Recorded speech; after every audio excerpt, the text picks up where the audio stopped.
Call the second meeting of December together to order for the Liberty Grove Town Board.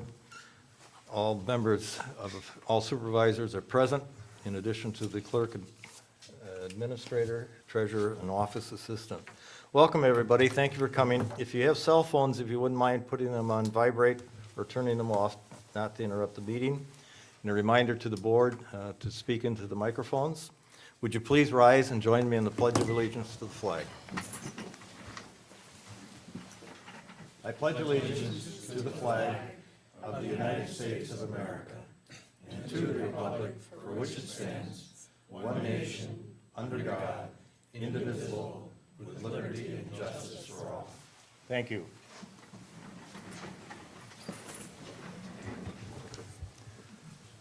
All right, we need to approve the agenda, and I would like to make one comment. We've got the closed session, and we'll see how we feel at that time. It's not imperative we do it at this meeting. We can do it at the first meeting in January. Okay? All right, any other comments on the agenda? Can I ask you a quick question? When was the deadline Sister Bay gave us for that? 1st of February. Oh, okay. Okay, I'll make a motion to approve the agenda as presented. Second. Seconded by Gaz. All in favor? Aye. Opposed? Motion is carried. We have the minutes of 11:19.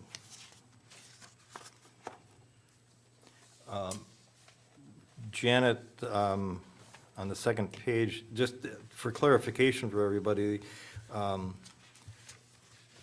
the town's insurance carrier is looking for a cost to repair the damaged pier at Heritage Harbor. Do you want to share what they have told us we should be looking at? I just want to remind everybody, their recommendation is not to repair, but to replace.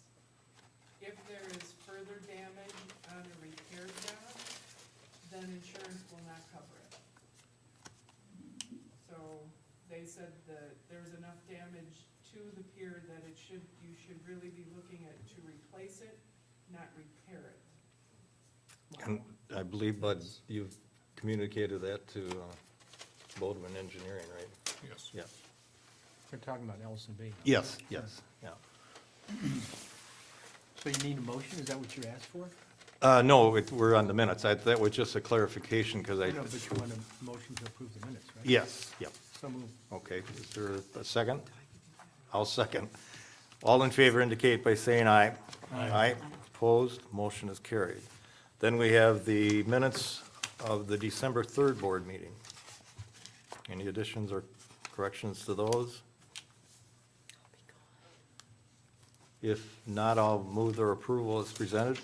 To the second. Seconded by Mulligan. All in favor indicate by saying aye. Aye. Opposed, motion is carried. And then we have the board personnel meeting of December 3rd. Are there any corrections to that? If not, I'll move their approval as presented. I'll second that. Seconded by Forker. All in favor indicate by saying aye. Aye. Opposed, motion is carried. Treasurer's report, Janet. Oops, sorry.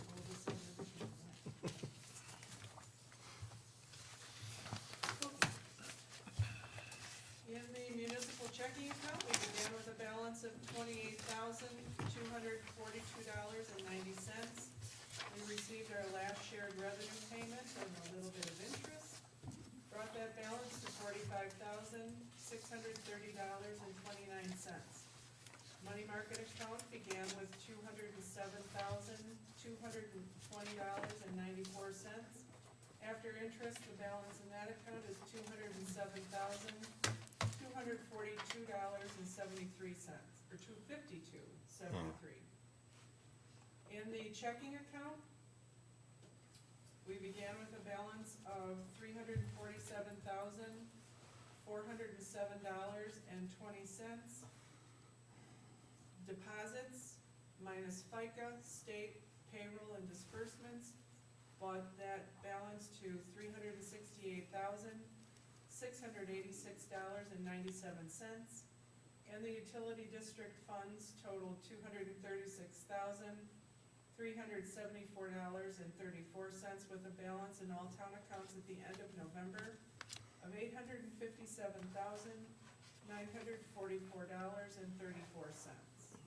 I want to point out too, and sometimes I think people don't understand, the utility district funds are for the utility district. They're not at our disposal.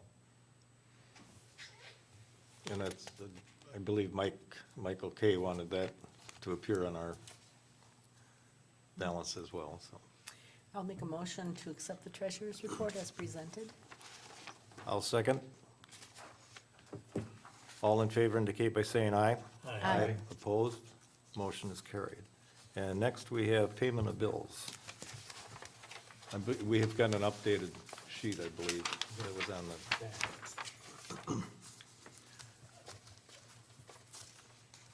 Any questions on the bills? I have a question for Nancy.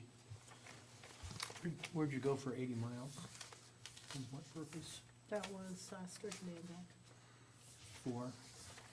That was for, I believe, the Han variance. That's why I was sort of worried, or not worried about, but thought, Liberty Grove is the only town that sends anybody to RPC or BOA, at least I, and, you can send a letter and it has just as much impact as No, going. you can't. You can't send a letter? You can send a letter, it doesn't have as much impact. Okay. Bud almost always goes, when he can't go, I will go, Yeah. or if it's The something. point is, Liberty Grove is the only town that sends people there, at least that I'm aware of. I was only on the board for 12 years. You weren't on the Board of Adjustment at all. That's correct, but I was at RPC. Liberty Grove takes, the Plan Commission takes its role very seriously and works very hard. And if one of us feels like we should be at a variance hearing or at the RPC hearing when a CUP comes up, we will continue to go. Thank you, miss. You're welcome. I checked with Dave Lino on that comment that Hugh made a couple of meetings ago, and he said that, to his recollection, that there is usually somebody there from a town that has something on the agenda for a board of it, or on the RPC that he was on, so he didn't agree with what Hugh was saying on that. Yeah, I think it kind of speaks well for the town, showing our, dedication and interest in it, so. Okay, any other questions anybody has? The RAS excavating, the amount, we get reimbursed for that amount, am I correct? Yes, through Soil and Water. Right.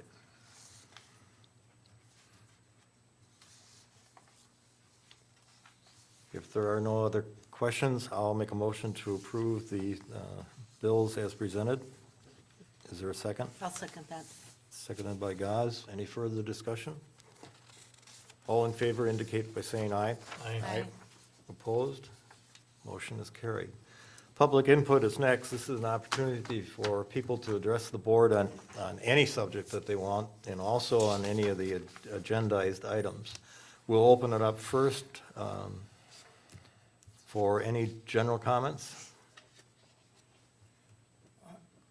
I'd like Go. to, with the chair's permission, to consider putting on the agenda for January or whenever, considering whether Liberty Grove should pass or consider an ordinance, like most of the other towns and municipalities in Door County have done, about the manure spraying and prohibiting manure spraying. We should be proactive about it, but again, that, I defer to the chair on that for the Okay. agenda. I think we should put that on. Okay, any other general comments? Okay, anybody wants to speak on a particular item, we need to, yes, David? I'd like to speak on item 8A and separately on item 8B.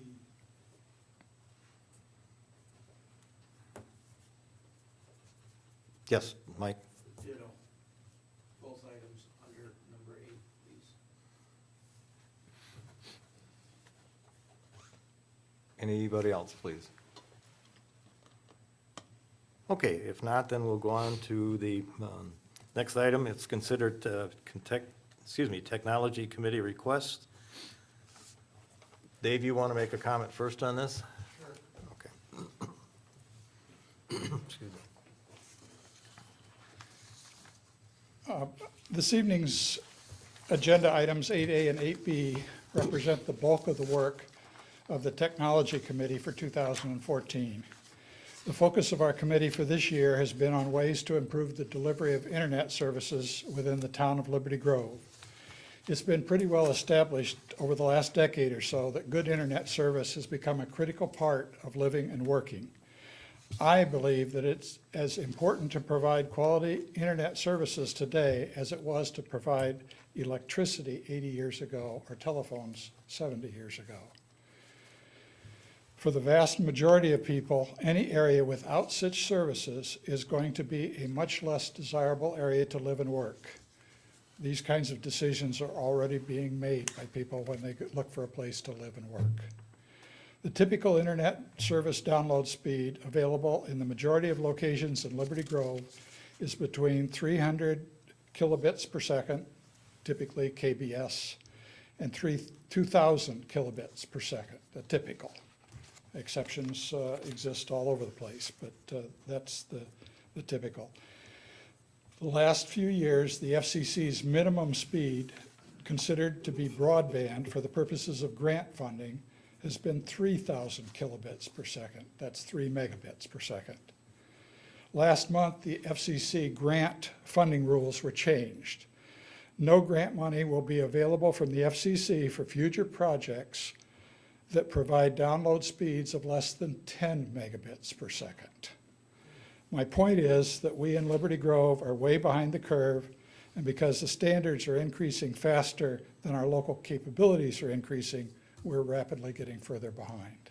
So that's general.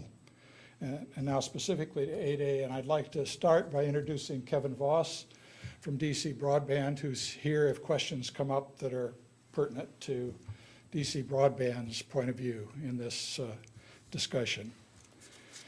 Item 8A is a request for the board to approve proceeding with the finalization of a contract with Door County Broadband to install a wireless internet transmission tower on the Liberty Grove Quarry property at 11159 Mink River Road.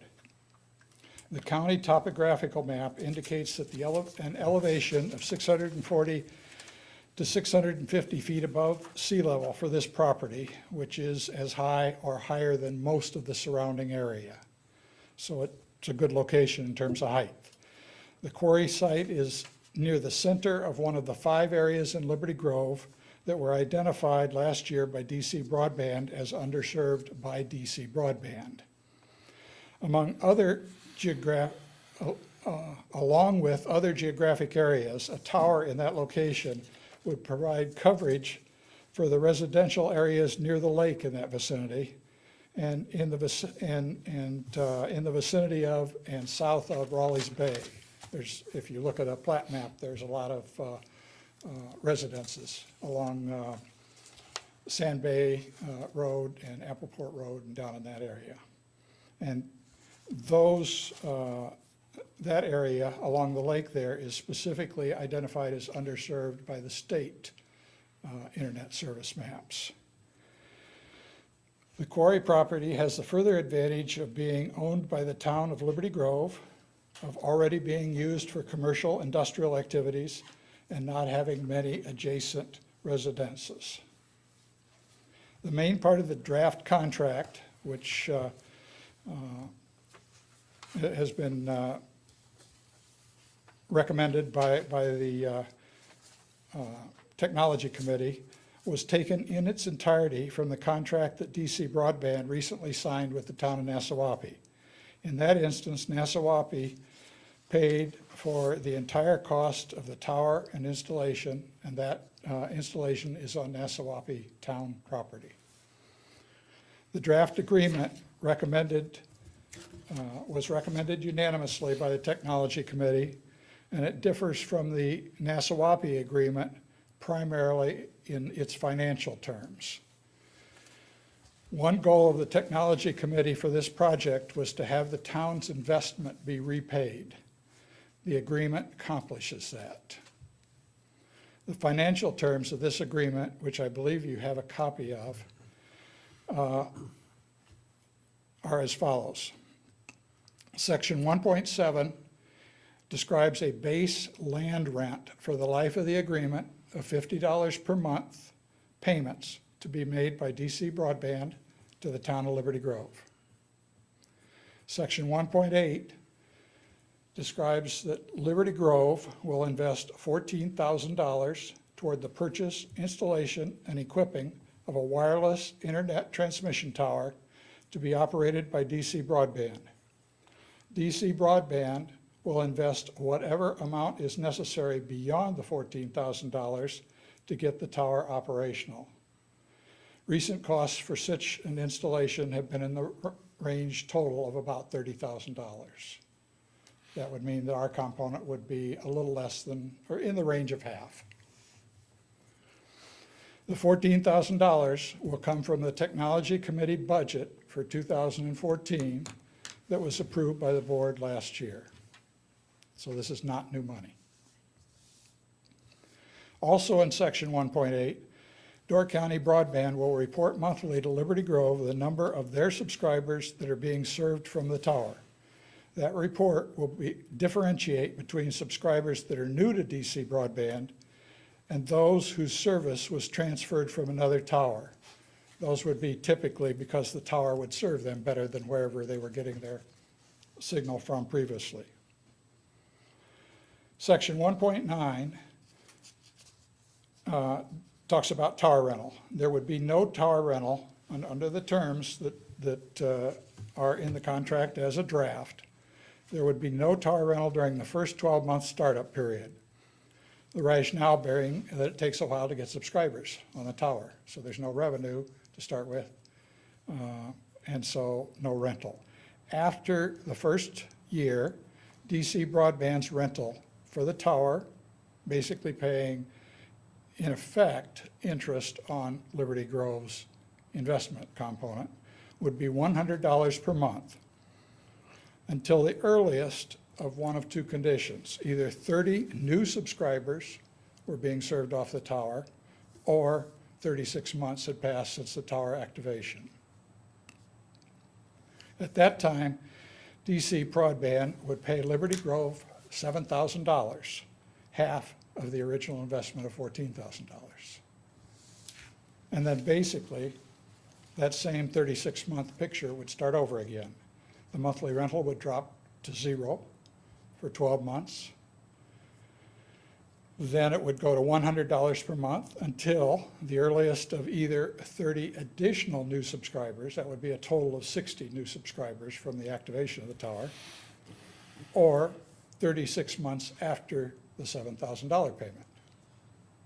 At that point, DC Broadband would pay Liberty Grove $7,000, the remaining half of Liberty Grove's original investment of $14,000, and Liberty Grove's interest in the tower and equipment would transfer totally to DC Broadband.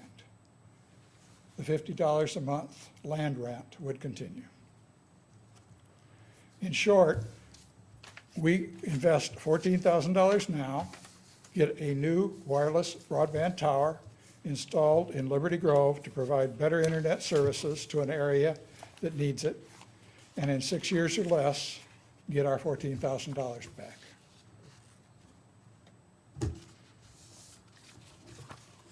Questions? Everybody else? Just one technical question. Theoretically, how many subscribers can work off a tower? Oh, you could put, Go ahead. Go ahead. in theory, if they aren't all, we put up what they're called clusters, which is basically gets us 360 degrees. On the presumption, everybody's not on one, which doesn't happen. If everybody was on one, there's a limit, but by and large, you could have probably 150. So Okay. you can load them. Okay. And the equipment that we use is a very high-end Cambium product, which is a Motorola product, and it's designed, it's the deluxe part, and that's all we use. Thank you. So, yeah, plenty of capacity. And what speed, David, would this come in? Maybe you said this, I can't. I did not say, it's going to depend on the location of the subscribers. If they're within line of sight, their speed can be high, and again, it's dependent on their distance from the tower, and other factors. They can, certainly you can deliver 10 megabit speed in a line of sight without a problem. If you're not line of sight and you're a long distance from the tower, the way I am right now, you're down in the 2 megabit range. So it depends.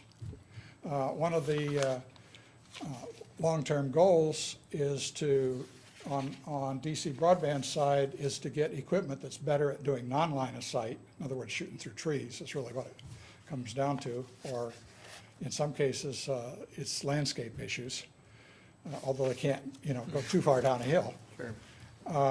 The other issue is that as they get more towers, and depending on tower heights that we go with, you can get more line of sight. And of course, the other option has nothing to do with the town. Individuals can put up their own towers and get a line of sight connection. So may I ask you a question, Kevin? If you had unlimited funds, or where else would you put a tower in Liberty Grove? Well, we identified a few, about 5 locations. Right. We're working on towers currently, and this is the one, I guess, drawback between us and the big boys. I mean, we're a local operation, so our goal is to grow organically right here. So money, no object, we'd probably have 5 going up just on Liberty Grove right now.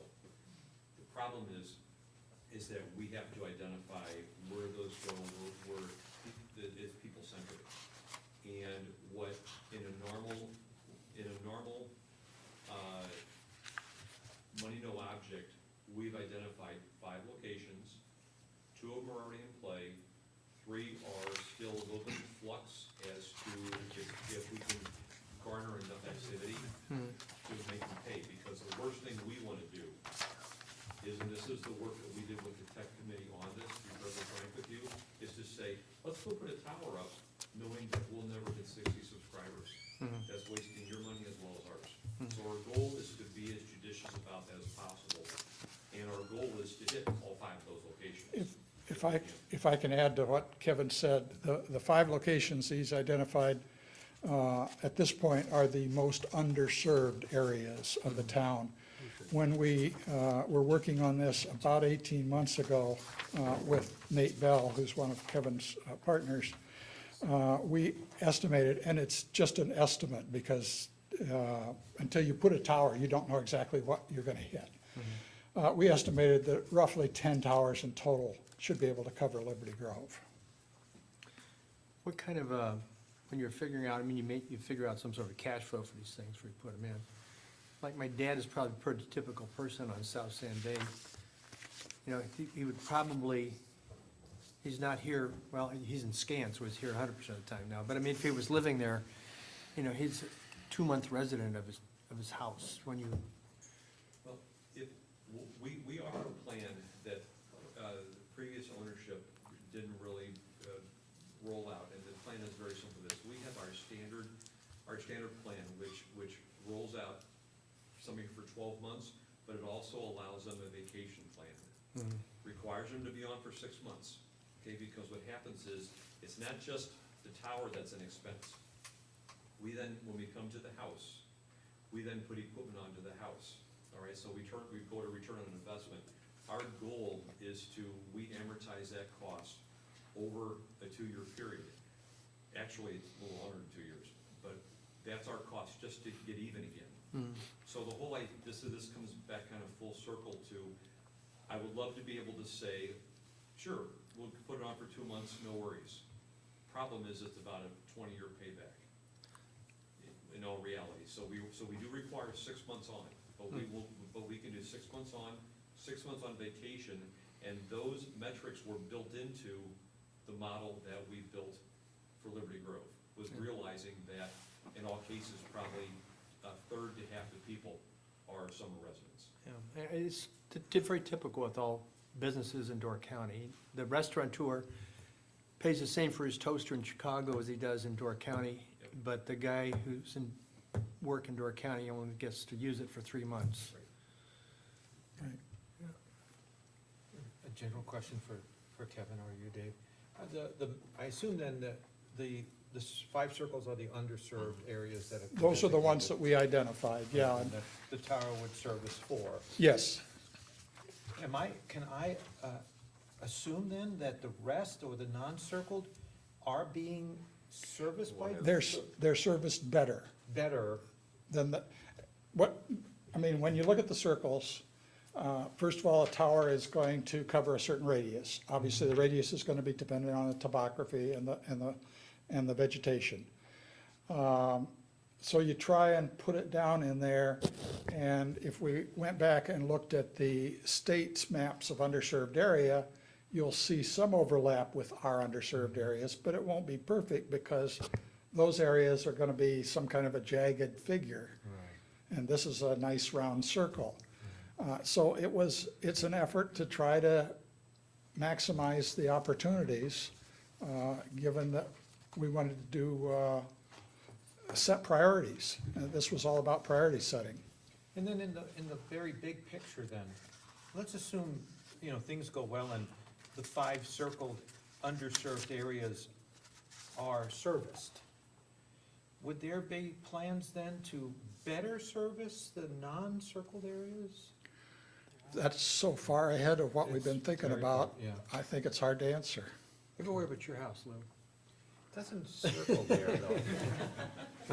I wanted to point out, it doesn't serve my house either. If I can just say one thing, we just finished up our tower location right down this street Right. here over at Tower Hill.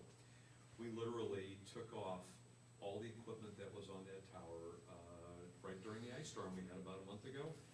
We had our crews up out of Sun Prairie, Wisconsin, because they had to be certified by American Tower. We stripped the tower and basically, using the correlation that all of us that aren't techies understand, there was a pipe on it about this big that served broadband. We took a pipe this big down and put one up this big. And the idea being is that we now have the capacity, to your map you see there, we now, wherever we put a tower, we have the capacity to hit anything up here. The pipe is big enough that if we can get towers up, we can do this. It was a big undertaking, and I gotta tell you, it's already paying off. People are commenting, saying, what'd you do to fix my internet? It actually is faster. All we did was open the pipe. So this is Tower 1, you're gonna come back to the town for Tower 2? It depends. There are private landowner negotiations that go on between these folks, which we're not necessarily privy to. And so it depends. My understanding, there's money in the Technology Committee budget next year with the potential idea of doing this again. And of course, we tried to make this a rolling fund so that if it came to several years down the road, that we might be able to, again, keep this process up, depending on everything else that happens. But my guess is that if I'm here talking to you about this 10 months or a year from now, we might have a slightly different map.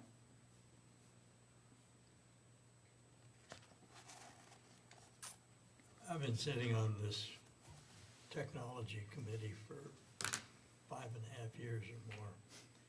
And this has been a continuing thing, and it's finally coming to fruition. There's been a tremendous amount of work put in by a lot of people to do this. I think the most significant thing is that those people who live here are gonna benefit the most. Obviously, they're here 12 months of the year.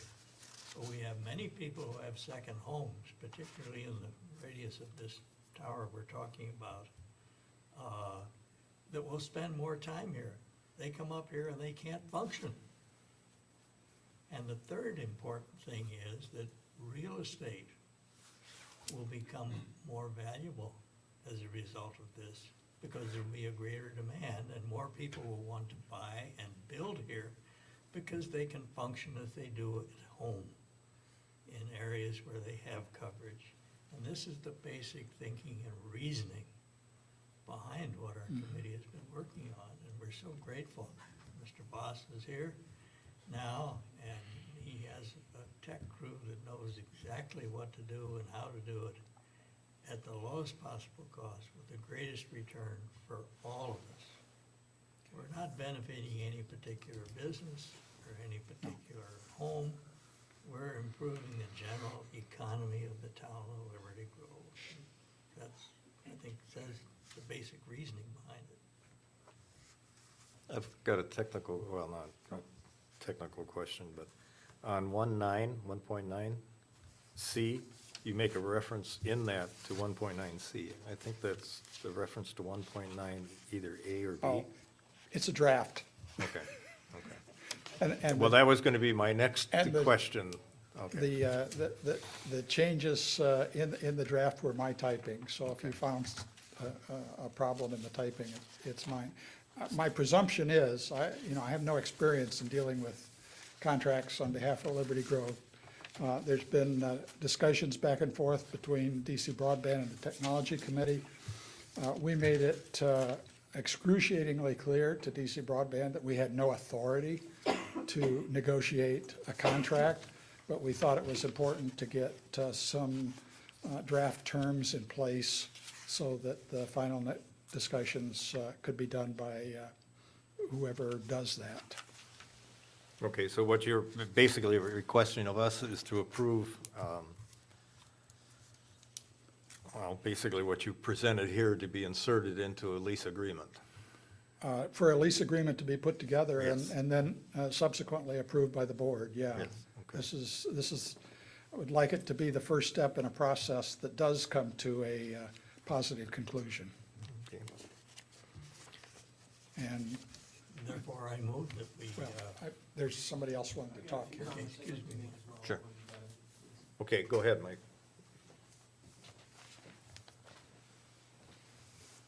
Again, Michael Mercier, Allison Bay. I also sit on the Technology Committee. Not sure how long it's been now. It's been so exciting and fun that it's just flown by. But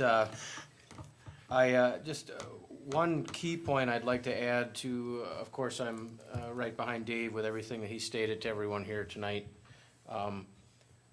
One thing, when I first came on the committee, Dave had been in somewhat of some communication or trying to create some communication with other vendors.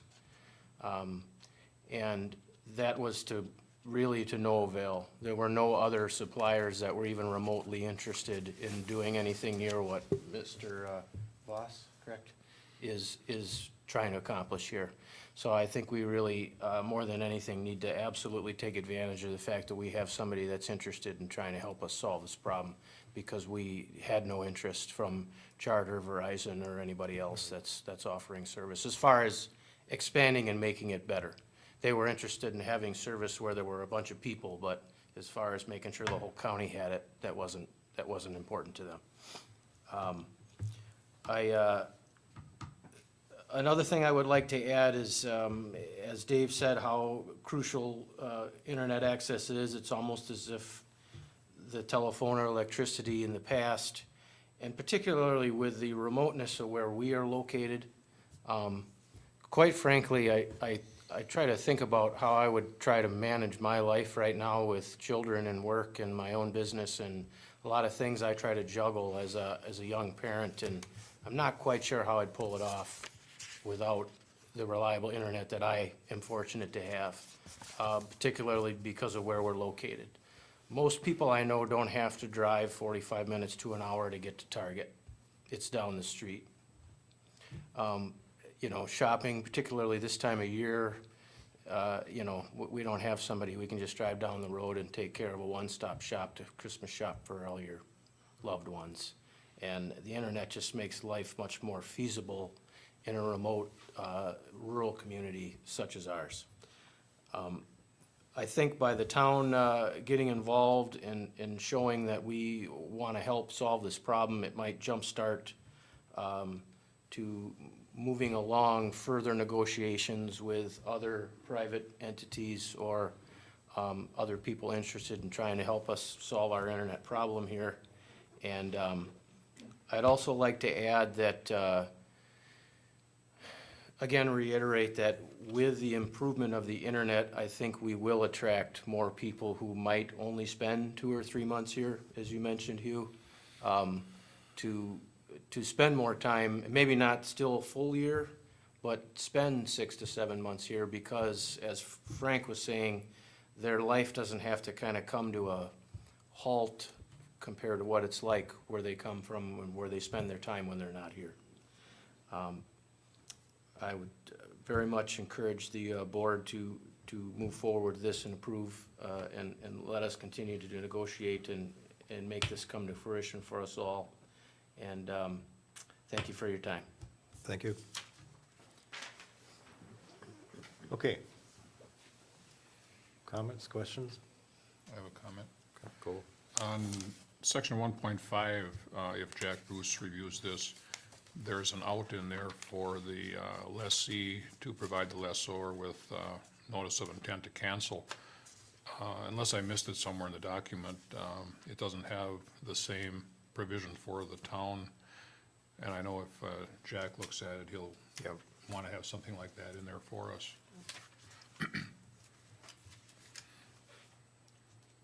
Okay, Frank? Are we ready for a motion? Yep.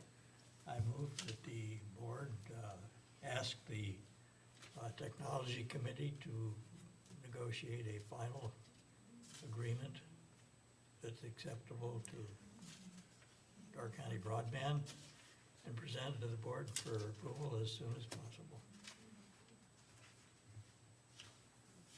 Is there a second? I'll second. Second, discussion? I think probably the smart thing to do here is to take what you presented this evening and send it on to our attorney. And get his input on it. So. All right, any other comments, questions anybody has? All in favor indicate by saying aye. Aye. Opposed? Motion is carried. Thank you. Going on to Item B. item B. David? Thank you. I appreciate your patience with me this evening. I'll try not to do this again for a while. Before we discuss item 8B, I'd like to mention a related item. It's not widely known, but for several years, free public Wi-Fi service has been available at the outside of Town Hall. Through the work of the Technology Committee, just like it is at the library. You can drive up and park outside the library, there's free Wi-Fi. You can drive up and park in our lot, there's free Wi-Fi. Through the work of the Technology Committee, free public Wi-Fi service is now available inside Town Hall. It's available here in the meeting room and in the front offices as well. This was done using remainder 2013 Technology Committee budget money of less than $500 with no ongoing cost. Door County Broadband has been providing the service outside at no cost to the town and is now also providing the service inside at no cost to the town. Any question on that? Okay. Item 8B is, again, from a unanimous recommendation from the Technology Committee to approve the purchase and setup of 3 public access computer workstations at a cost not to exceed $3,000. That $3,000 is part of the Technology Committee's 2014 budget that was approved by the board in 2013.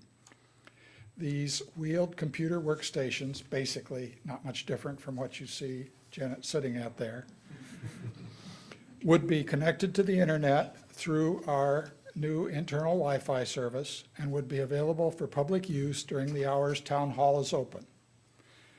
Now, I know there's at least 2 obvious big questions to this. First, why should we supplement what the library is already doing?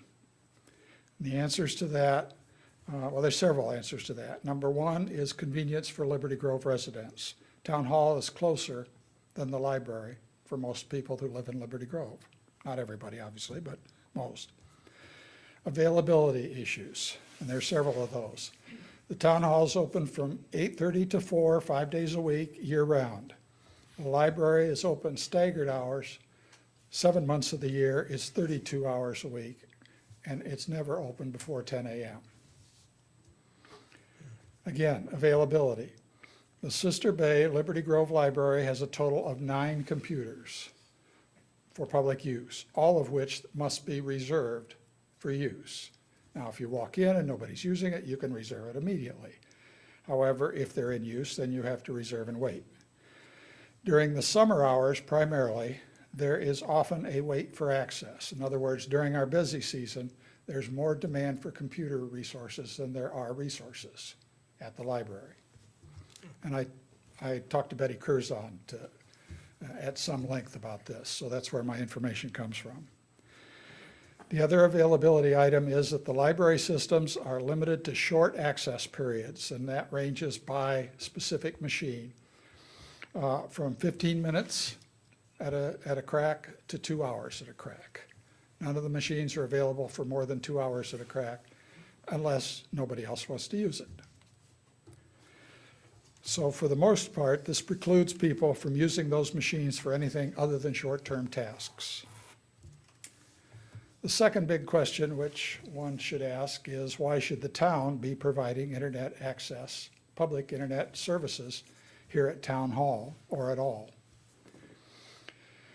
The recommendation here really grew out of an effort by the Technology Committee to get more NWTC services for Liberty Grove. A number of times over the past 3 or 4 years, NWTC classes were scheduled in Liberty Grove only to be canceled due to low registration. Now, where Technology Committee got involved in that was the classes, at least that we were knowledgeable about, all tended to be computer related in some way. And basically, almost no NWTC classes were held up here because of low registrations.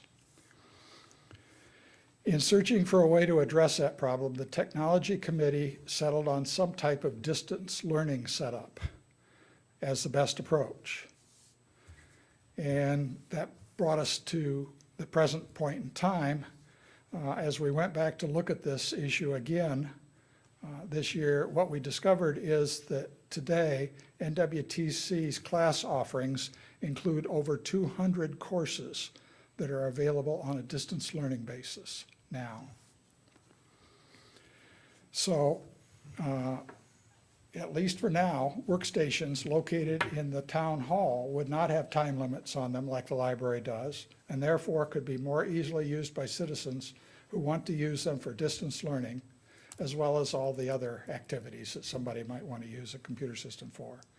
In the longer term, and this requires planning, organization, probably volunteers, et cetera, the workstations could be the basis for organized group courses to be held at Town Hall. Other factors here that I think argue for this being a good idea. The Town Hall facility is not heavily used during the day. Having these workstations available here would increase the usage and the utility of this building. Plus, I don't think it would be a bad thing to have more citizens connected with the town through this kind of activity. And finally, Liberty Grove has a surprising number of citizens who do not have computers and internet service at home. The approach would provide these folks with another alternative closer to home than the library. You know, we talked about this in the Technology Committee, and there's a fair amount of uncertainty in doing something like this. Are we saying build it and they will come? We don't know. What we do know is if we don't do anything, nothing will happen. We know that internet access is becoming a vital part of everyday life for all of us. The Technology Committee agreed unanimously that spending the already budgeted $3,000 this way was a worthwhile effort to try to provide better internet services to Liberty Grove citizens. Questions? Okay, questions anybody has? Dave, would there be ability to print? A lot of times it's not really useful without a... We discussed that, and we felt, at least at this point in time, the supervision and support required for printing would be, we just didn't want to get into it. It's a staffing problem. And it didn't seem fair to Janet, to be perfectly honest, to do that. They have no printing capabilities at the library that I'm aware of, No, they for the don't. same reason. They don't. Supplies, problems.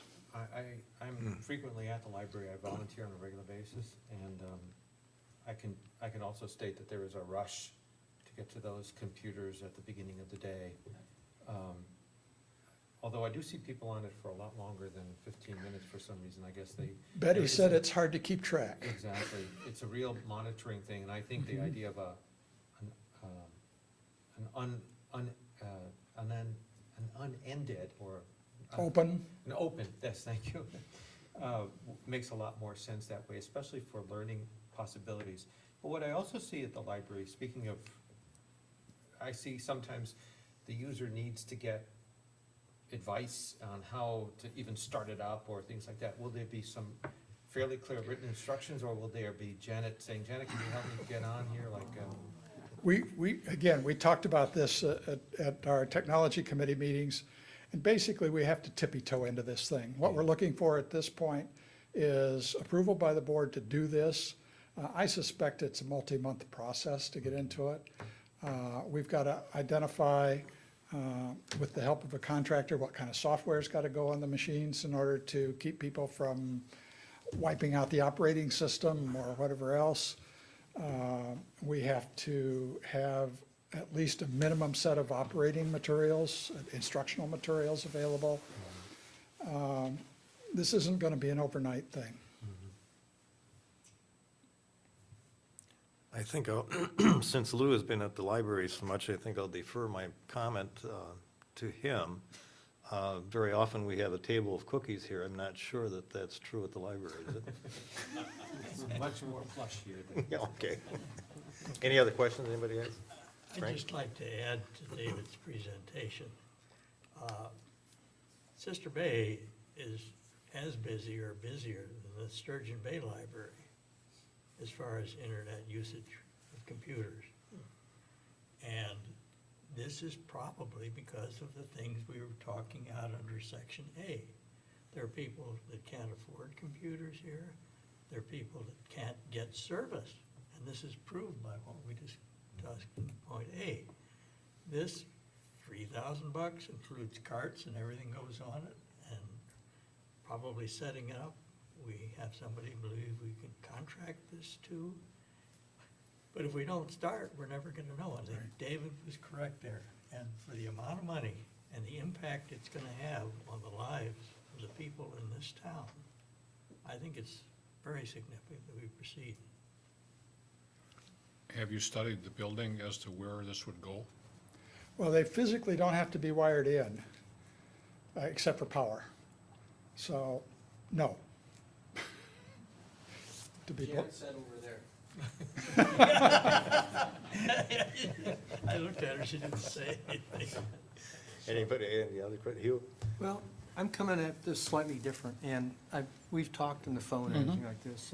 and I appreciate that. Yeah, and one thing that's kind of interesting is we both learned on a IBM 360. And IBM 360 was about this wide. Well, it would fill this It whole would fill this front room up here. part. So, I mean, it was the very, It's now on your wristwatch. yeah, exactly. And I talked to Betty Curzon, and she told me that you were there. And a comment that she made that I think was very telling is the computer services of the library being used less and less, in her opinion. And I think either a person owns a laptop or a computer or doesn't own one, and having this service here, the Wi-Fi service I encourage, and I encourage it to continue, but I really don't think the town is obligated to provide the computer services. It's gonna be, for you, Janet, a headache. How do I turn this thing on? How do I get to play? And the people are only gonna be here to play games and stuff like this and kill time. I think that frankly, the Wi-Fi is a wonderful idea, but the providing the computer stations, even as less expensive it is not really a great benefit to the community. You mentioned that it's closer, and I think that sometimes this board doesn't realize the AC Tap is still in Liberty Grove. You know, Liberty Grove. Oh, I think was- we're all aware of that. Yeah, okay. And so I'm not gonna support you, I'll just be open with you, you know, and it just, I just don't think it's gonna be a service that this town should support in that regard. Well, and as I said here, we don't know Mhm. what the usage will be what we do know is if we don't do anything, we won't have the potential of having the benefit. And the computer is so important and the internet service is so important that we felt that it was worth giving it a shot. Okay, any other questions? I appreciate the fact that that you're going about it, Dave, in a way that's not definitive, that there is some open-ended questions and all, and that's why I think that, you know, it's not a huge investment that, say, in a year or two or three, could not say, well, you know, if we tried, we saw what happened, you know, we could probably sell the equipment and for a little minimal amount to make up some of the expense, but in the meanwhile, we've tried, and I think there's some merit to that, though. Nance? Thank you. I have to kind of agree with Hugh in that I think the addition of Wi-Fi, making it available in the parking lot and in the building itself is definitely a good start, and it's a good thing to have done. I do have questions about 3 computer stations in here for all the reasons that were mentioned.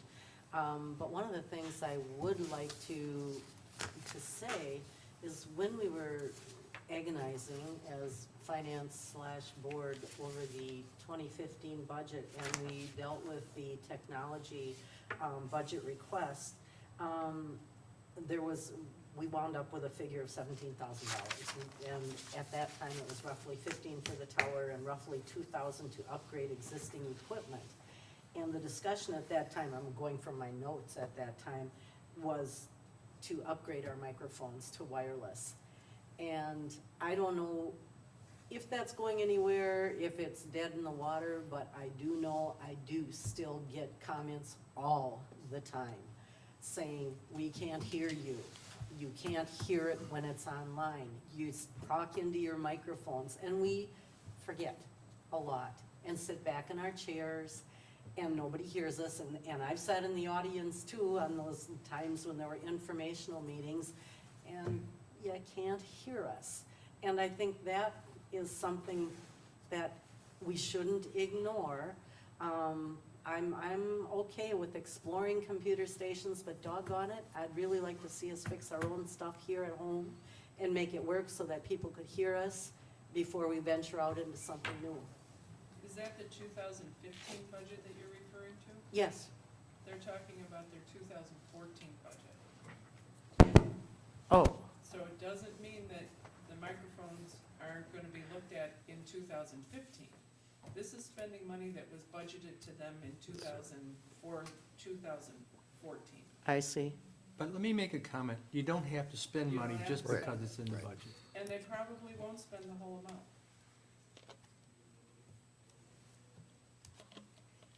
Mike?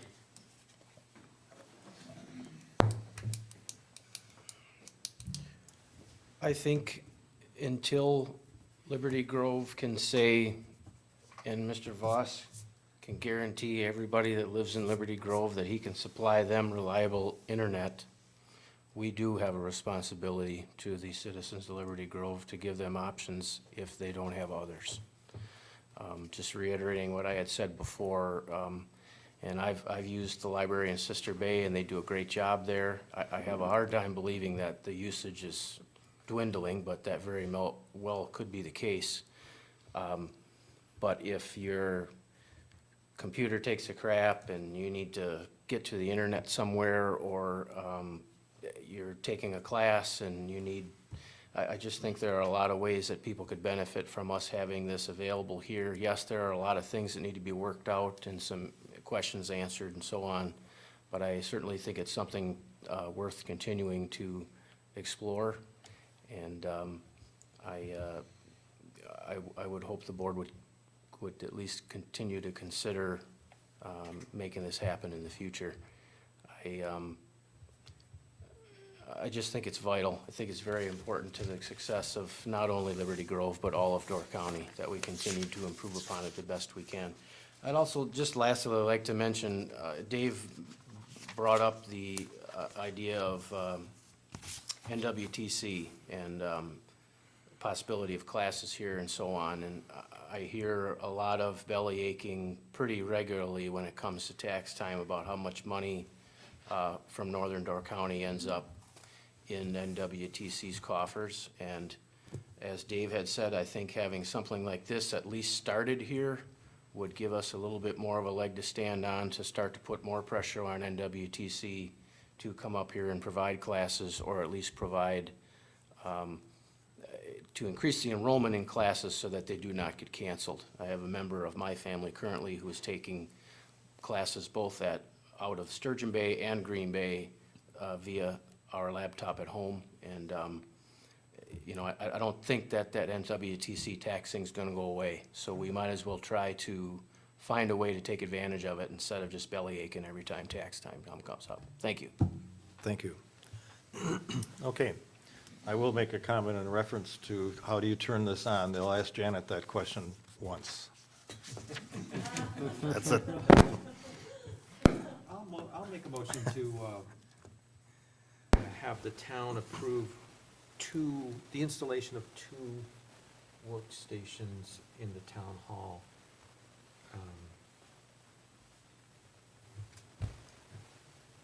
The request was for 3. I know. Okay. Is there a second? I'll second it with some reservation. I tell you why, because it's gonna lose if you put in 3. So I'd much rather have 2 as a smaller investment than 3. Well, that's what I was thinking in terms of a compromise. Okay, any other discussion? All in favor of the motion indicate by saying aye. Aye. Those opposed? Aye. Motion fails 3 to 2. I would like to move that we install 3 stations, not to exceed the cost of $3,000. 2 or 3? 3. 3, okay. Second. Discussion. All right, the motion is to install 3, not to exceed 3,000. All in favor indicate by saying aye. Aye. Opposed? Aye. Motion carries 3 to 2. Who voted nay? Hugh and Nancy. Okay, going on to number 9, employee wages. Janet? Bud? The wage increase that was in the budget comes to overall at 2.5%.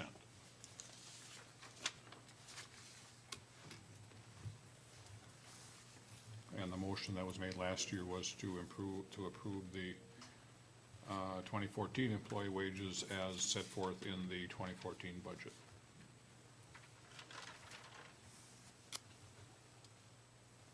How much, I got my social security thing today, how much did that go up?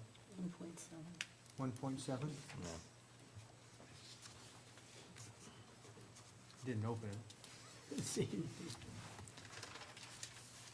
And how much was mentioned was before? 2.5 or something? 2.5. So, And that was in the budget, am I correct? correct. Approved by personnel. Okay, I'll make a motion to approve the 2015 employee wages as approved by personnel. I'll second it. Second by Forkert. Discussion. I wonder why they should be getting more than anybody else. They're not getting more than everybody else. Social security recipients are simply getting less. Yeah. It's not the cost of living even.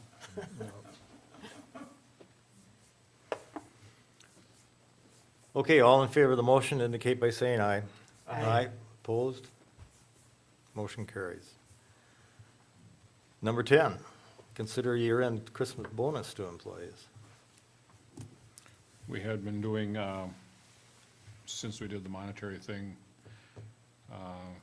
$150 last year. That was reduced to $105 because of various cuts that were made in the budget. So it had started out years ago with baskets from grocery stores.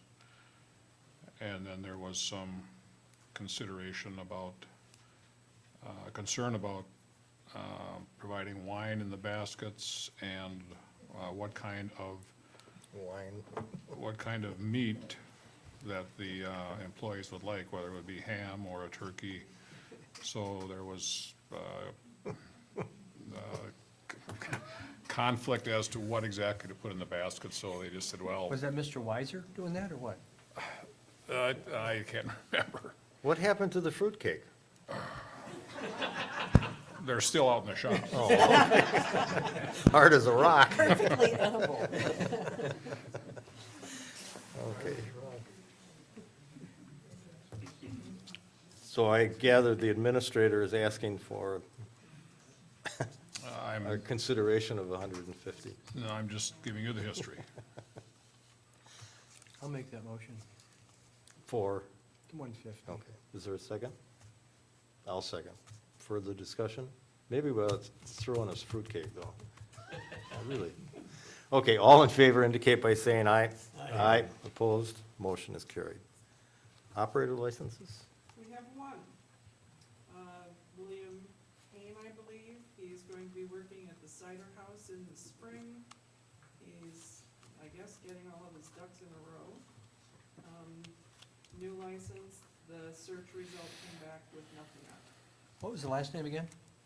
I believe it's pronounced Hain, Hoehn, Phil Hain? from Fish Creek. I know him, yeah. And he's taken the course. Yes, I have his certificate right here. I didn't know he's that smart. He has a PhD, you know. I move that we approve the operator license for Mr. Haney. Is there a second? Second. All in favor indicate by saying aye. Aye. Aye. Opposed? Motion is carried. Correspondence. Ooh, the dreaded Bring it in. basket is in here. There's basically nothing in there except the Town Association. Towns Association newsletter. Okay. It's been very minimal, other than bills. Okay, future meetings? Looks like we're done for the year.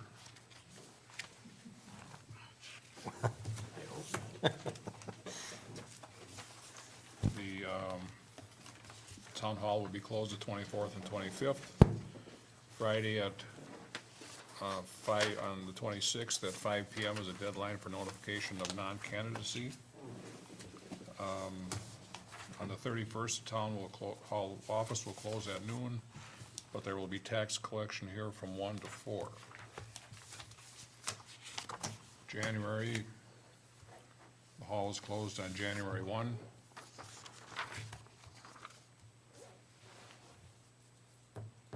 The nomination papers are due at 5 o'clock on January 6th for town officers. Town board on the 7th, personnel meeting at 6 PM to talk about the clerk treasurer situation with duties and job descriptions. Door County Airport and Parks meets that morning at 9:30 at the airport. The Towns Association meets in Bailey's Harbor on the 12th at 7 PM. I believe the blurb said that the new sheriff-elect would be there to talk. Plan Commission for January 14th. Tech Committee, January 19th at 7 PM. Town Board on the 21st. Mining class on the 22nd, 7 AM to 3 PM. The 27th, Coastal Management meets in Madison to go over the application for the stairway at Port des Moines Park.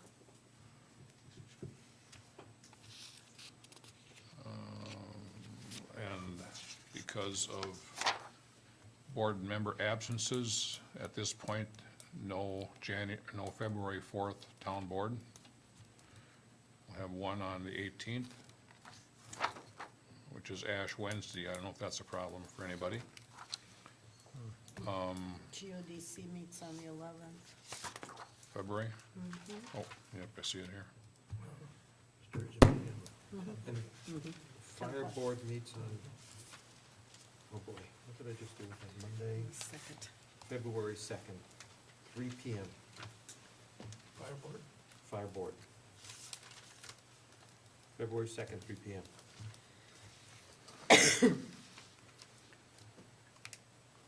Is there a possibility we would not have a January 7th board meeting?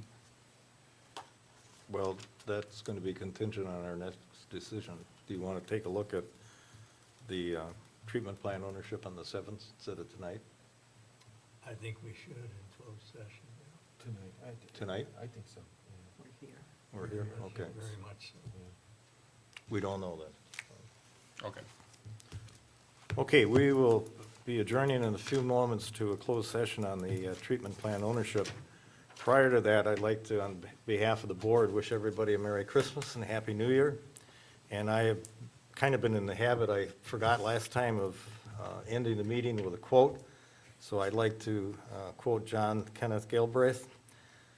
"Faced with the choice between changing one's mind or proving that there is no need to do so, almost everybody gets busy on the proof." Okay, we will adjourn to the conference room, and I move we adjourn per statute 19.85, parent 1, parent E, deliberating, negotiating, and purchasing of public properties, vesting public funds, or conducting other specified public business whenever competitive or bargaining reasons require a closed session. This is on the treatment plant ownership. Is there a second? So moved. Roll call, please. Mulligan, yes. Mulligan, Yes. Borkert, Yes. Goss, Aye. Cavazos. Yes. Lowry, Yes. carries 5-0.